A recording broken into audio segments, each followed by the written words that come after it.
Bonjour et bienvenue dans cette conversation entre zèbres indépendantes. Je suis Marjorie Véron et j'accompagne les zèbres, les hauts potentiels, multipotentiels à développer un projet qui leur tient à cœur. Aujourd'hui, j'ai le plaisir de recevoir Selma Fortin, qui est enseignante, chercheuse alternative, thérapeute, psycho-énergéticienne, accompagnante, bref, multipotentielle. Bonjour Selma. Bonjour.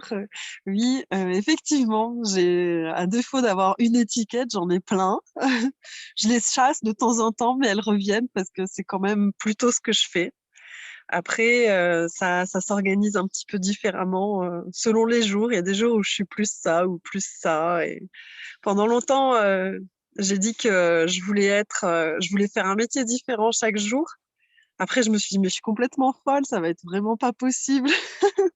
C'est du boulot quand même que de créer une activité et bon, bah, finalement, j'en ai quand même plusieurs et bon, ça se tisse. Mmh mh. Génial. Effectivement, c'est pas évident de se présenter quand on a plein d'étiquettes. Je connais bien le problème parce que j'en ai aussi. C'est un problème qui est récurrent chez les multipotentiels. Comment expliquer toute la richesse de tout ce qu'on peut faire avec juste un simple mot, une simple étiquette. Alors on les accole les uns après les autres et puis en fonction de ce dont on a besoin, on pioche dans l'un ou dans l'autre. Comment on en arrive, Selma, à avoir toutes ces casquettes-là en même temps et à savoir comment les utiliser au moment approprié en fonction des besoins des personnes qu'on a en face? Belle question. Merci Marjorie, hein, de m'avoir invitée parce que justement, je me suis dit que ce serait riche de partager un peu, au niveau de mon parcours à ce niveau-là avec toi parce que, c'est toujours chouette d'avoir d'autres éclairages aussi et puis, d'avoir l'occasion de se dire, c'est toute une aventure de se dire. Et justement, dans la rencontre avec des personnes, quand il s'agit de se présenter et de se dire, qui je suis, qu'est-ce que je suis? Pour beaucoup de monde, ça passe par le travail alors que moi, quand je me présente, j'aurais envie qu'on m'appréhende autrement que par mon activité. Donc des fois, je m'amuse. Je Surtout quand c'est par exemple, je suis dans des grands colloques où il y a plein de personnes différentes, on va être amené à se présenter plein de fois de suite et comme j'aime pas trop la répétition, à chaque personne, je vais dire quelque chose de différent. À la fin, je commence à me dire: «Bon, si jamais ils parlent l'un avec l'autre, ils vont commencer à se demander ce que je fiche en réalité». Mais en fait, j'aime bien, c'est un peu comme un test, «Ah, est-ce que je suis ça? Est-ce que je suis ça?» Alors, pendant longtemps, je me suis demandé si c'était un défaut d'engagement, si c'était, d'engagement donc de moi par rapport à la vie, de moi par rapport aux personnes que je rencontre. Enfin bref, on peut faire beaucoup de psychologie là-dessus. En tout cas, hem maintenant, je m'adapte au contexte, en fait. C'est plutôt, ben, tiens, je suis dans tel contexte avec tel genre de personnes, l'intérêt qu'on partage, ça va plutôt être, ça ou ça. Je cible. Si je suis dans un milieu un peu éducatif, je vais présenter plutôt mes aspects enseignantes parce que, a priori, si on construit ensemble, ce sera plutôt, dans ce domaine-là que ça aura des liens. Après, petit à petit, je vais essayer de faire passer, d'autres messages par rapport à ma sensibilité, enfin, pour que, de toute façon, je pense qu'on va se repérer en gros. Si on a des choses à faire, qui sont plus de l'ordre, du sensible. Mmh. Je me dis, hein, quand je suis un peu trop farfouillie sur mes réponses, Non, non, non, c'est très clair et parce que j'aime bien ce que tu dis, cette idée de on a beaucoup tendance dans cette société à répondre à la question qui es-tu par ce qu'on fait dans la vie? Et effectivement, répondre à la question qui suis-je, c'est autrement plus complexe et profond en même temps. Et j'aime bien ce que tu dis, plutôt que de mettre des étiquettes, avoir l'idée de faire passer un message. En fait, peu importe l'étiquette, on a tous quelque chose d'important qui nous anime et un ou plusieurs messages essentiels à faire passer. Ce serait quoi ton message, toi? oh là là, mon message à faire passer, c'est quelque chose par rapport à de l'ouverture d'esprit. À un moment, je m'étais inventé un travail aussi, je m'étais dit: «Bon, Si je devais dire ce que je fais, mais que ça s'appelle pas un travail, comment ça va s'appeler? Et donc, j'avais mis, inspiratrice. Donc je m'étais dit: «C'est quoi ce travail?» C'est un peu muse, inspiratrice, ça me va bien. J'ai une tante, qui est rigolote, elle s'était fait des fausses cartes de visite où elle avait changé, tous ses noms de métiers. Alors elle avait mis, écriviatrice pour faire un mélange entre, écrivain et aviatrice. Elle avait mis, femme de ministre aussi. Et donc moi, je m'étais dit: «Ben moi, je suis inspiratrice de Chine». Alors Chine parce que, il y a aussi tout ce travail avec le corps que j'ai, avec le qigong, alors, là, c'est pas flagrant parce que j'ai le nez qui coule, je respire pas la santé, mais mon rhume, il est beaucoup, psychosomatique, donc c'est très vivant, en fait, mon activité professionnelle, la façon dont je la vis, heu, elle est, heu, elle est très reliée à mon cheminement spirituel, on va dire, donc quand je me questionne ou quand je suis en train de faire émerger de mon activité des choses qui me tiennent à cœur, je passe par différentes phases. Alors en ce moment, j'éprouve une phase, nez qui coule quand je me concentre sur mon activité. Mais enfin, c'est transitoire. Et qu'est-ce que je voulais dire par rapport à ce que j'essayais de transmettre? Voilà, c'est que, que le travail, c'est quelque chose de vivant, en fait. L'activité, ça dépend vraiment des rencontres, des personnes, de ce qu'on a envie de créer ensemble. C'est pour ça que, entrer dans la relation d'emblée avec, une étiquette, c'est compliqué. Entrer avec un message, ben, ce serait celui-là, ouais, celui une ouverture qui touche aussi les cadres dans lesquels se déploie l'activité et avec cette idée qu'il puisse être créé, qu'on on verra. Évidemment, ces étiquettes, elles servent à dire qu'on a une spécificité, peut-être on est un peu plus doué dans tel type d'activité que tel autre. Et on apprend à se connaître avec le temps et à se rendre compte que oui, effectivement, je suis plutôt douée comme enseignante.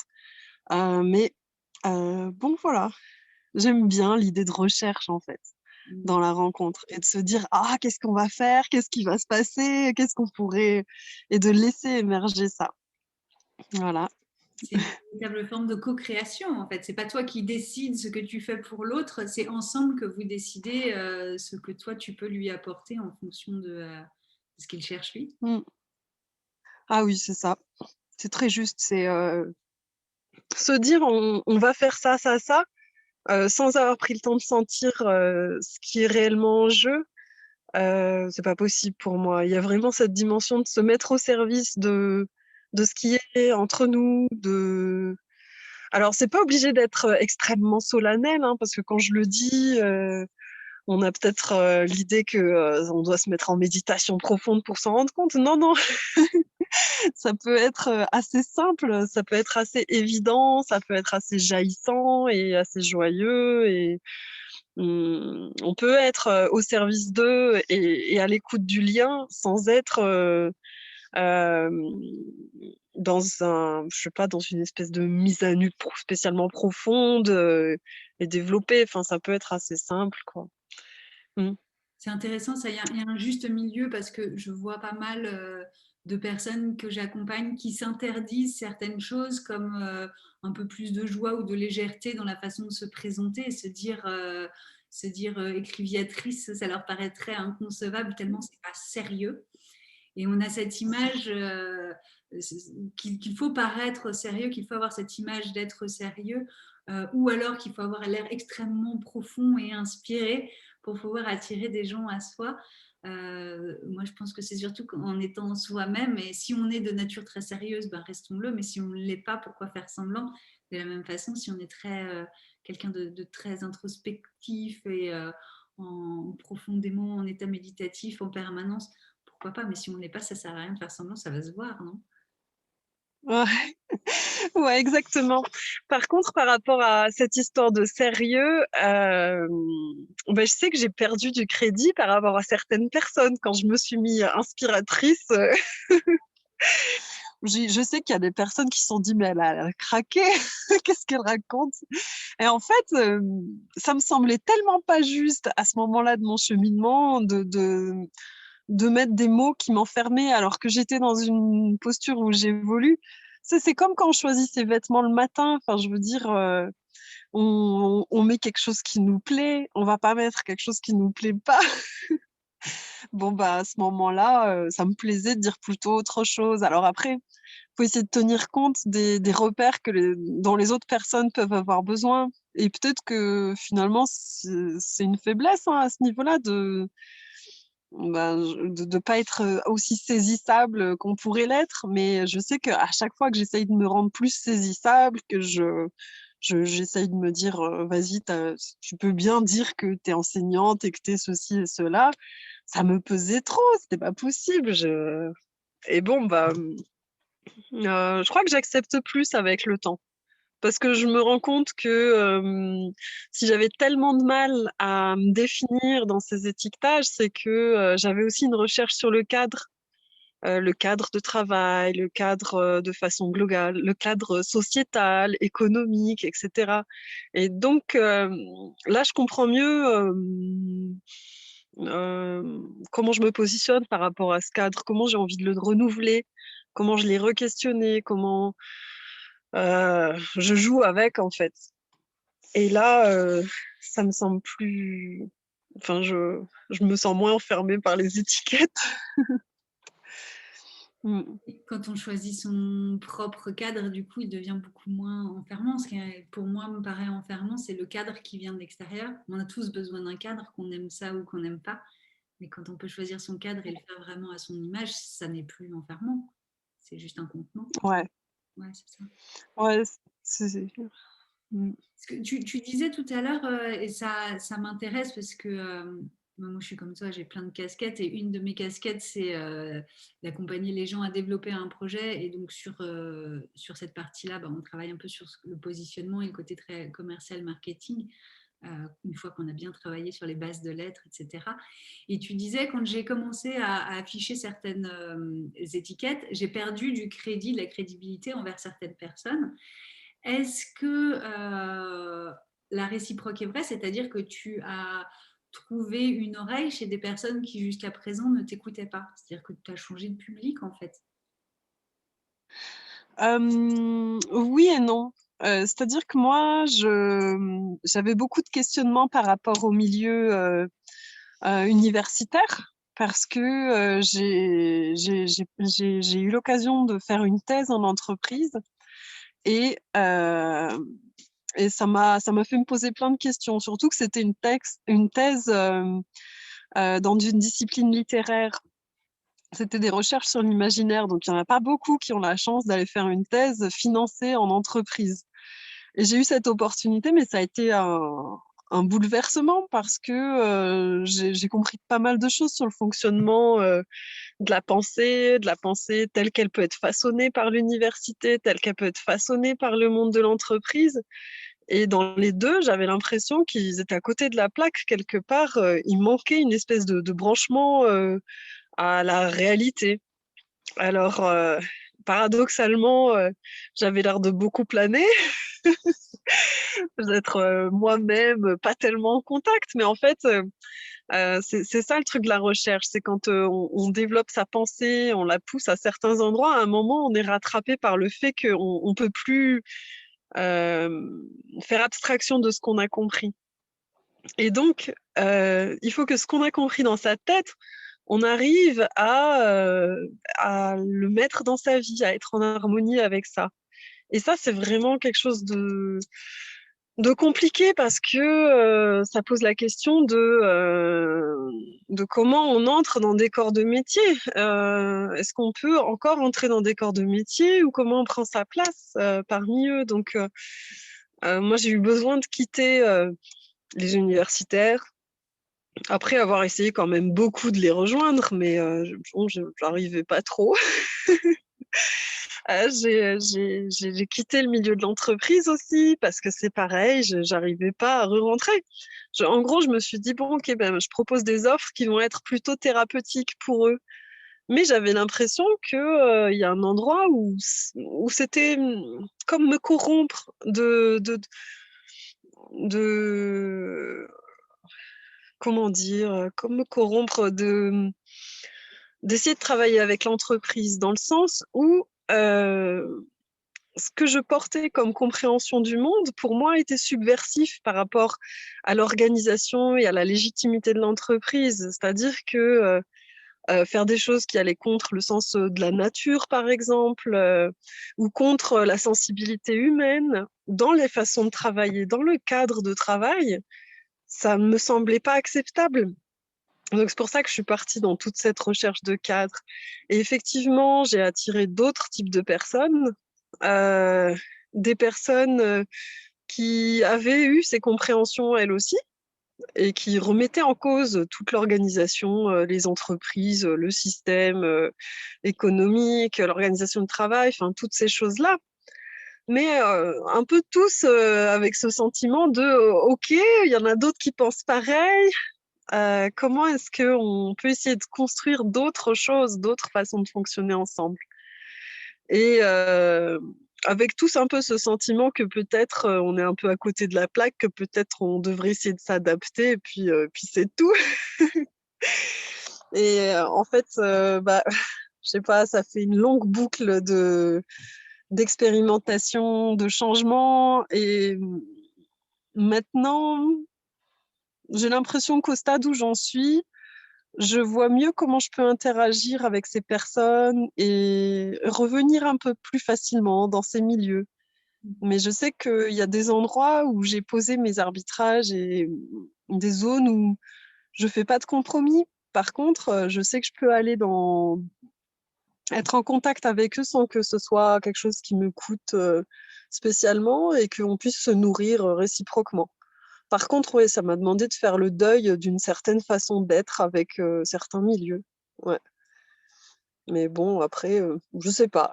J'ai l'impression que dans mon cheminement, et puis dans le cheminement de pas mal de personnes aussi, on fait un peu des boucles, on réessaye des choses, mais en profitant de nos expériences et de nos agrandissements d'une chose à l'autre, et on réessaye, et puis, ah bah tiens, bah cette fois, tiens, je vais essayer ça. Et j'aime me donner cette liberté, c'est comme quand je me présente, quoi. C'est un coup, je vais dire ça, un coup, je vais dire ça, une autre coup, je vais dire, écoute, je t'en parlerai quand on aura 1 heure de temps, parce que c'est un peu long. Ça dépend. Mm. Ça Ouais. parle beaucoup ce que tu dis sur bah, comment le milieu universitaire et le milieu d'entreprise a atteint ses limites pour toi à un moment, que tu as eu besoin d'aller voir autre chose. Et, euh, et de ce parcours qu'on est pas mal à faire, d'avoir connu un univers et d'avoir vu toutes les limites qu'on était capable de voir à ce moment-là et d'être allé chercher quelque chose de assez diamétralement opposé, de l'avoir exploré, de découvrir ses limites aussi, et ensuite d'arriver, de tenter de faire coïncider les deux, comme tu le dis, sans se corrompre. Je trouve l'image est forte. Parce qu'effectivement, on a des valeurs, on a une personnalité, on a des choses, des messages qui sont importants pour nous. Et accepter d'aller dans un monde qui n'est pas forcément le sien pour s'adapter et bah, se faire connaître et rentrer dans ce monde et y apporter les belles choses qu'on peut y avoir, ça ne veut pas forcément dire renier ses propres valeurs et ses besoins. Et ça me paraît hyper intéressant. Et comme tu le dis, c'est un vrai chemin d'exploration en fait, parce qu'on passe son temps à découvrir des choses d'un côté, de l'autre, et puis essayer de les intégrer comme on peut. Ouais. Est-ce Ouais. est-ce que toi, tu as des trucs, des astuces, des choses que tu as vécues qui vraiment t'ont aidé à passer ce cap? Ah oui. La première, c'est le lâcher prise. Surtout dans les conférences, les choses comme ça, dans ce milieu, en tout cas, avec l'université. Plus ça allait, plus j'étais incapable de préparer ce que j'allais dire. J'étais poussée à aller dans l'impro, en fait. Et pour les cours aussi, ça a beaucoup été ça. Et j'étais paniquée au début parce que je me disais, mais attends, t'es pas fichu de préparer un truc, quoi. Tu t'arrives, freestyle, c'est parti, quoi. Et j'étais terrifiée, mais j'arrivais pas à faire autrement. Alors euh, au début, ça donnait des scènes où je devais être assez pitoyable à me lancer, quoi. Puis, en fait, je me suis rendu compte que dans toutes les situations, on a à peu près 15-20 minutes avant d'être à l'aise là où on est avec ce qu'on est en train de faire. Donc de se dire, OK, je commence à faire un truc, je sais que le début, c'est pas agréable, mais ça va se passer. Eh bien, ça se passe. Et maintenant, il me faut de moins en moins de temps. Mais j'ai remarqué qu'il y a quand même ce petit morceau, ce petit passage de 15-20 minutes. Mais quelle que soit la situation, même si c'est un rendez-vous avec quelqu'un, je crois que c'est quelque chose d'assez naturel, en fait. C'est un peu les énergies qui se cherchent, les personnes qui se sentent, quoi. Et en fait, plus j'ai accepté cette idée d'impro et plus j'ai été fluide. Et ça fait que des fois, c'est ce que j'aime bien dire, que je sais pas ce que je dis, en fait. J'ouvre la bouche et puis ça sort et puis c'est parti, on y va. Et en fait, finalement, je sais ce que je dis. J'ai des repères. Donc, c'est plus identifier un petit peu bah, comme des structures dans des points d'étape. C'est valable pour un discours, mais c'est valable pour des créations aussi. C'est de se rendre compte qu'il y a un petit peu des points d'étape et de fonctionner plus à partir de ça, de ces espèces de graines, un peu ouais, ces repères. Et ce qui se passe entre, en fait, bah, des fois, on ne sait pas trop expliquer ce qui s'est passé entre aussi, dans son cheminement, qu'il s'agisse d'une création professionnelle ou d'une prise de parole. Voilà. Et ça me fait penser à... J'ai rencontré pas mal de chercheuses, du coup, qui ont laissé tomber la recherche aussi, plutôt des femmes d'ailleurs, qui expliquaient que leur problème, c'est que justement, quand elles commençaient à faire fonctionner leur intuition dans leur travail, et que après on venait leur dire, ah ben est-ce que tu peux expliquer, tu peux en gros rationaliser sur tout ce que tu as fait. Ça leur demandait un effort monstrueux et elles ne savaient pas expliquer, tout simplement parce que elles se reliaient à leur partie sensible, leur intuition pour faire leur travail, pour créer, pour enseigner, pour tout ça. Et ça, c'était pas tellement intégré aux façons de faire. Donc, je pense que c'est valable dans tous les milieux, hein. J'ai plutôt parlé du milieu universitaire parce que typiquement, on va adorer tout ce qui est explication. Mais en entreprise, c'est pareil. On va demander quel a été le processus, quel a été ci, quel a été ça. On va essayer de tout lisser et mettre à plat dans les façons de fonctionner. Alors que l'humain, c'est pas que de la rationalisation, quoi. Mm. Oui, c'est comme s'il y avait une forme de contrôle rassurant parce que j'ai un plan de cours hyper structuré, je sais exactement ce que je vais dire quand, parce que ma recherche, je sais exactement ce que je cherche, et puis on va faire ça, puis ça, puis ça, puis ça. C'est très rassurant, il y a ce contrôle, mais en même temps, ça perd toute spontanéité, du coup, pas mal de fluidité et au final, ben, pas mal de vie, quoi. Ouais. Ouais, exactement, c'est ça, c'est la vie qu'on perd quand on rationalise tout. Et on perd aussi son auditoire des fois parce que bah, si on suit son propre fil, enfin, c'est important de suivre son propre fil, mais euh, avec assez d'aération pour que d'autres puissent entrer. Mm. Il y a beaucoup d'enseignants qui font leurs cours tels qu'ils l'ont défini et qui finissent tout seuls. Bon, bah, est-ce que ça a été utile? Je ne sais pas jusqu'où. On peut dire oui, bah, ils ont mis des graines, celui qui peut, il a pris, et puis voilà, et puis les gens ont qu'à se mobiliser. Mais bon, moi, je sais que j'aime bien fonctionner dans l'adaptation. Il y a une école où je travaille, on dit école, ça va plus vite, mais c'est une structure pardon. Une structure d'accompagnement à pédagogie adaptée pour des jeunes qui sont bah, souvent hypersensibles, en tout cas au potentiel, autistes Asperger, pas mal. Et on travaille beaucoup dans l'adaptation. Et ça a été la rencontre avec cette structure qui est celle de Valérie Gauthier, où je travaille comme enseignante. Euh, Enfin, je travaille dans différents cadres, mais dans celui-ci, j'ai beaucoup appris parce que justement, on travaille avec cette ouverture, cette sensibilité avec les jeunes qui sont des collégiens, des lycéens. Et moi, je suis fille d'enseignants. Et je me suis dit, mais jamais je serai enseignante, moi. Mais hors de question. Ils bossent trop, les gosses, ils sont chiants. C'est un métier de fou, quoi. Moi, j'ai envie de vivre, j'ai envie d'être heureuse, j'ai pas envie de passer mon temps à bosser. Et puis, il y a eu la rencontre avec Valérie qui m'a dit, ah, mais il faut trop que tu viennes travailler avec moi.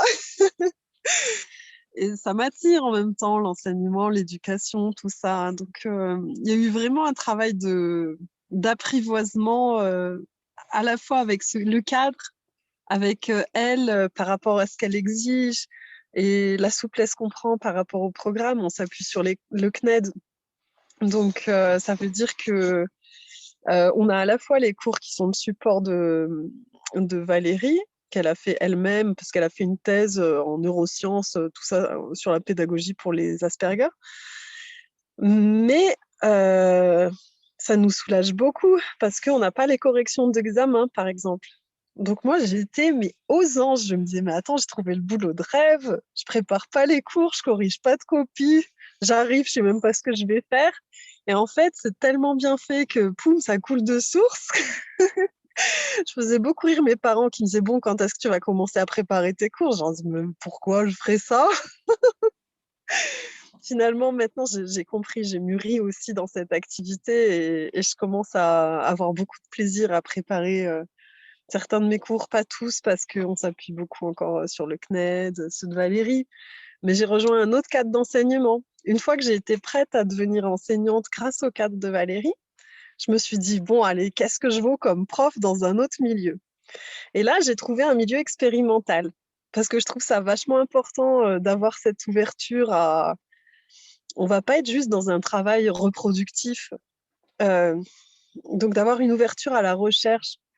Euh, donc là, c'est en propédeutique aussi que j'enseigne à la fac. C'est une année de remise à niveau pour des jeunes qui viennent de toutes catégories sociales, qui ont des casseroles ou des retards aussi dans les matières, et qui ont une année pour se remettre à niveau avant de commencer une licence. Et c'est super chouette. Il y a une dimension avec des enjeux d'orientation pour ces jeunes. Je tombe sur quelques zèbres, quelques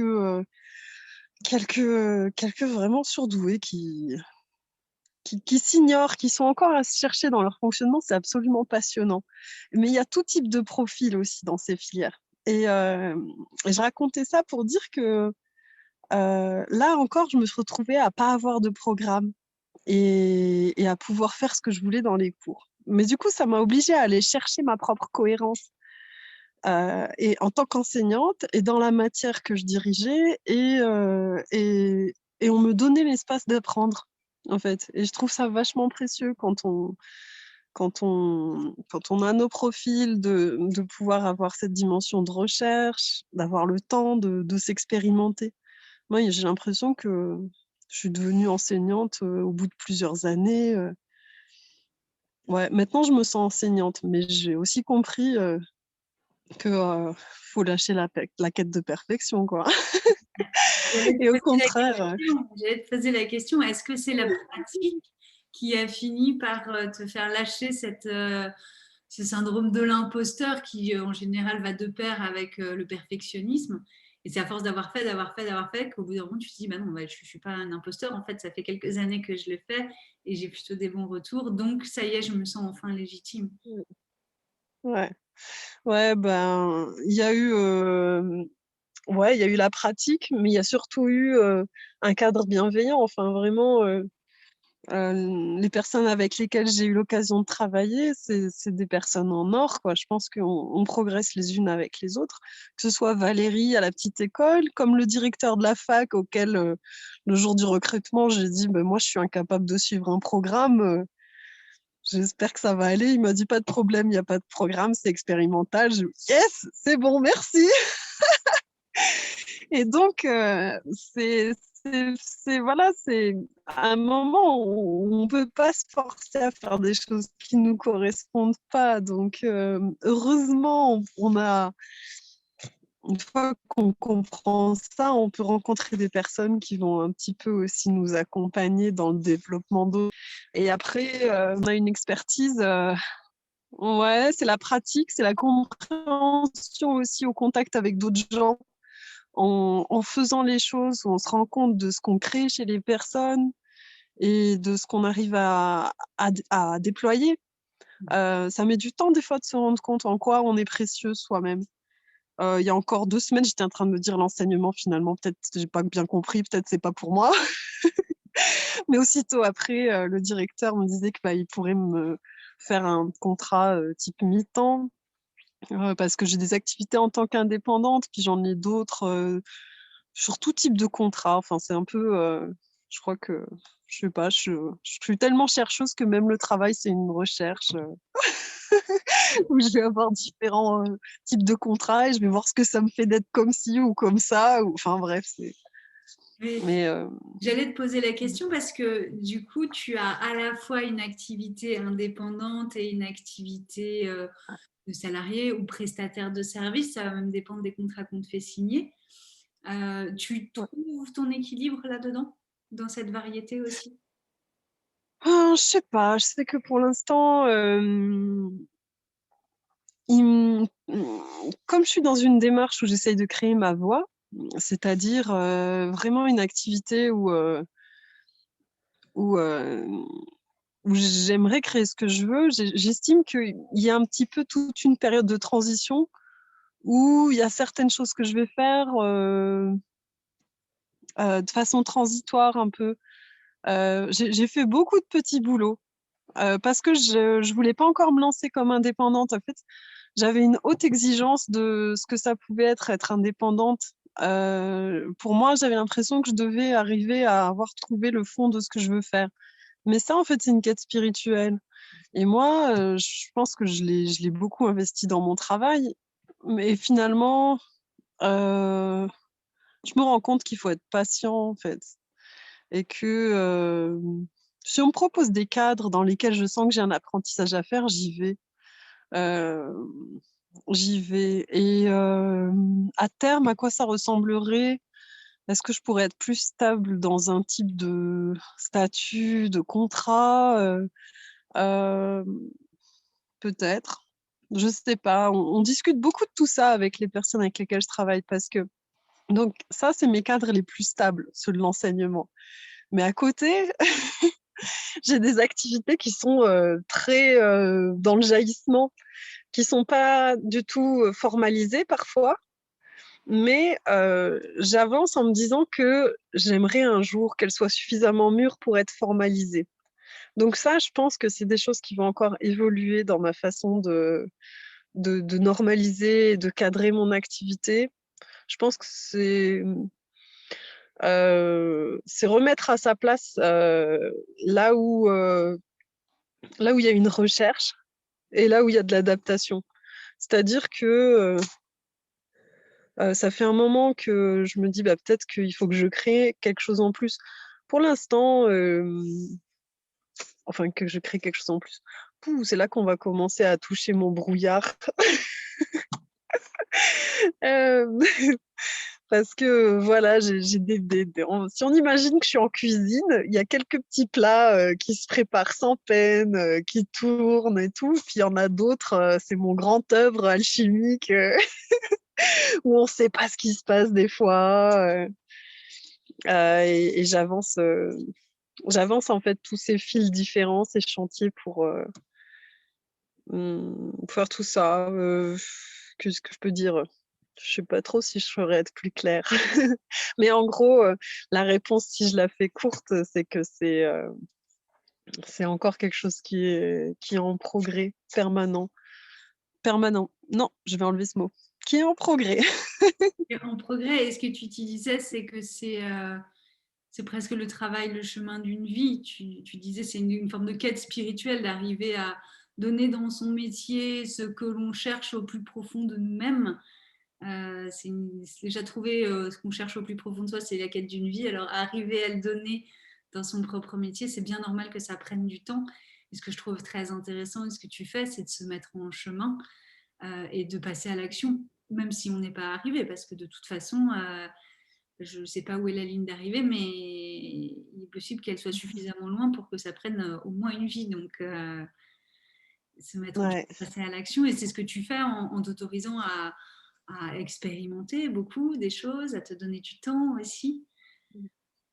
Qu'est-ce que Ouais.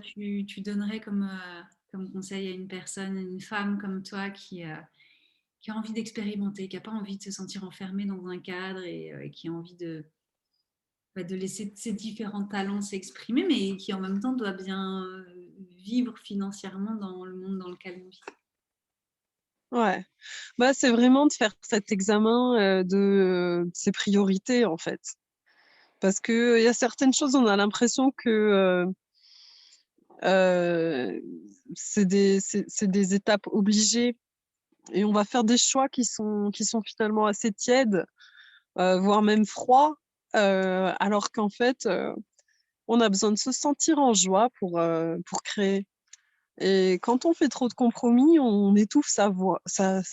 Ouh, quel lapsus! Je voulais dire sa joie. Aussi. C'est un peu pareil. Moi, il y a une image que j'adore, c'est, je sais plus dans quel bouquin je l'avais lu, un truc pour les femmes, ah, c'est bête, je saurais pas le citer, mais je trouve ça très utile comme image. C'est, que, si on prend un petit peu, différents aspects de notre psyché et qu'on se dit que, quand on est dans notre joie, c'est qu'on est, avec notre enfant intérieur et qu'il est dans sa rivière. Si on poursuit ce paysage, quand on s'éloigne trop de sa rivière, on va avoir notre femme sauvage qui va nous chuchoter un petit peu, «Repars par là, c'est là-bas la rivière!» Et si on va encore trop loin, là, on va rencontrer le barbare qui lui, va faire sortir sa colère, ses problèmes et là, c'est qu'on est vraiment trop loin de notre rivière. Donc l'idée, c'est, avec cette image, d'essayer de pas trop de s'éloigner de sa rivière, quoi. Donc il y a des compromis à faire, bien sûr, il y a des choses à penser, à doser, mais quand on dit des choses à penser, c'est avec un E et avec un A, quoi. C'est les 2. C'est c'est des fois apaiser et des fois réfléchir. Enfin voilà, c'est la vie intérieure, quoi. On a tellement de facettes, et aussi de facettes de soi à exprimer. Moi, je pense que c'est pour ça que c'était un peu compliqué pour moi. J'ai beaucoup farfouillé, j'ai pas fini de farfouiller parce que j'ai cette nature chercheuse, mais parce que j'ai différents pans d'âme à exprimer. Je suis pas que enseignante. Heu, j'ai aussi un côté artiste. Lui, bah, je cherche aussi à lui construire son cadre. Je pense que là, je commence à avoir trouvé, il faut que je le mette en place. Enfin, je vais à mon rythme. Après, je sais que voilà, si je me permets ça, ça veut dire qu'à côté, bah, je sais que des fois, j'ai dû faire des petits boulots, j'ai dû faire d'autres trucs, et puis bon, ben, on apprend quoi. Mmh, J'aime beaucoup ouais, cette image que tu as partagée de rester près de sa rivière et ça pourrait être une des priorités en fait, après d'aller explorer un peu sur les côtés différentes facettes, mais savoir que le plus important c'est de rester près de la joie. C'est super bien. ouais, Merci. ouais, bah, de rien. Merci. Après, voilà, ouais,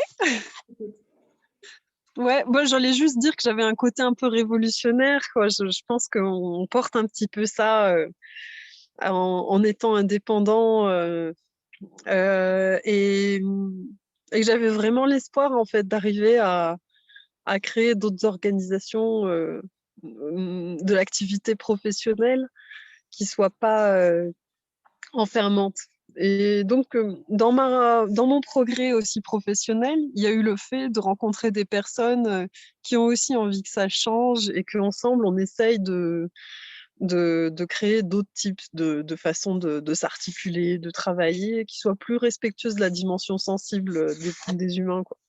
Donc avec ça, c'est, beaucoup des personnes, qui sont dans des sensibilités, archipéliques, c'est-à-dire que, qui s'inscrivent dans des modèles d'organisation en archipel, d'après la pensée d'Édouard Glissant, où on a, des identités racines et des identités relationnelles, chacun, qu'il s'agisse de personnes ou d'entreprises ou de n'importe, d'organisations, et qu'on va essayer de développer, nos identités relations dans le respect de nos identités racines et en évoluant, dans ces 2 aspects, par la coopération et dans la coopération. Donc ça, c'est quelque chose que je trouve assez précieux pour, enfin de voilà, enfin là, moi, au stade où j'en suis, je sais que j'ai à cœur d'essayer de faire tache d'huile au niveau de l'intégration de la sensibilité dans les organisations humaines, quoi. Mm. Mmh. C'est Ouais. un sacré message, une sacrée mission, une mission sacrée. Ouais. Bah, ouais, c'est tellement entravant. Enfin, je veux dire, moi, j'en ai souffert aussi si je suis allée, développer, toute cette activité en tant qu'indépendante et à faire toutes ces expériences, c'est que je tenais pas autrement, quoi. Enfin, soyons honnêtes, je trouvais pas ça très joyeux de faire autrement et pire que pas joyeux, je trouvais ça, mortifère. C'était mmh, ouais. Ouais, effectivement, et j'aime beaucoup ce que tu partages sur le fait de travailler ensemble. On n'est pas seul, on est de plus en plus nombreux. Alors, je ne sais pas si on est de plus nombreux à l'être, en tout cas, on est de plus en plus nombreux à l'assumer, à l'accepter, à en parler.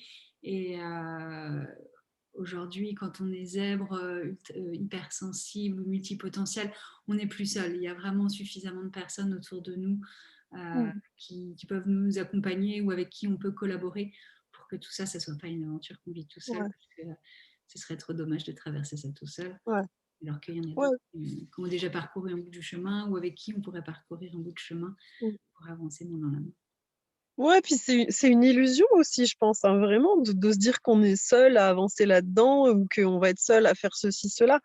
On a un truc qui nous appartient juste à nous, une espèce d'unicité qu'on doit faire s'exprimer, mais même ça, c'est pas tout seul, quoi. Enfin, en tout cas, dans mon expérience, c'est vraiment grâce aux rencontres, grâce aux expériences, grâce aux aides aussi hein, que j'ai pu avoir enfin, qu'on grandit, quoi.